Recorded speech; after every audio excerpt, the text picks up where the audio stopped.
ನಾನು ಯೋಚನೆ ಮಾಡಿರೋ ಪದ್ಧತಿ ಮೊದಲು ಹಾಕಿರೋದು ಅಷ್ಟೇ ಹಾಕಿದ್ದೀನಿ. ಆ ತೆಂಗಿನ ಗಿಡ ಪಕ್ಕದಲ್ಲೆಲ್ಲ ಒಂದು ಬಾಳೆ ಬರಂಗೆ ಹಾಕಿದ್ದೀನಿ. ಅದು ಈ ತೆಂಗಿನ ಮರ ಪಕ್ಕದಲ್ಲಿ ನೋಡಿದ್ರೆ ಬಾಳೆ ಬರಬೇಕು, ಈ ತೆಂಗಿನ ಮರ ಪಕ್ಕದಲ್ಲಿ ನೋಡಿದ್ರೆ ಬಾಳೆ ಬರಬೇಕು, ಮಧ್ಯದಲ್ಲಿ ಅದು ಹಾಕಿದ್ದೀನಿ.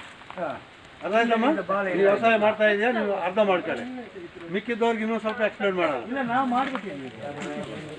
ನೀವು ಹೆಂಗ್ ಮಾಡಿದ್ರಿ ಅಂತ ನಾನು ನೋಡಲಿಲ್ಲ.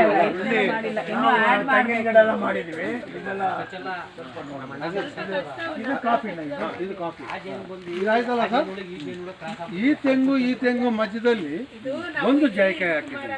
ನಿಮಗೆ ಈ ದಾರಿ ಬಿಟ್ಟು ಕಾಣ್ತದೆ, ಇದು ಜಾಯಿಕಾಯಿ. ಇದು ಜಾಕೆ ಗೊತ್ತಿರಮ್ಮ, ಮರಗುಳೆ ಇದಾವೆ. ಏನಂದ್ರೆ ಮೊದಲು ನಿಂಬೆ ಹಾಕಿದ್ವಿ ಈ ಪ್ಲಾಟ್ ಅಲ್ಲಿ. ನಿಂಬೆ ನೆಳ್ಳಿಗೆ ಬರಲ್ಲ, ಹೌದು, ಅದಕ್ಕೆ ಬಿಸಿಲು ಜಾಸ್ತಿ ಬೇಕು.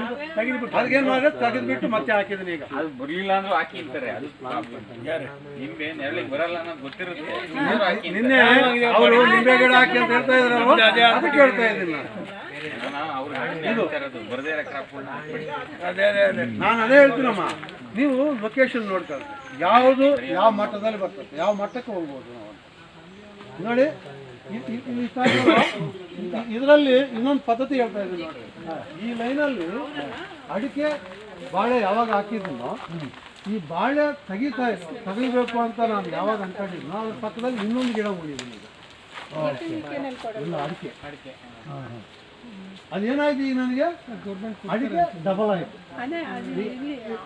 ಇದೊಂದು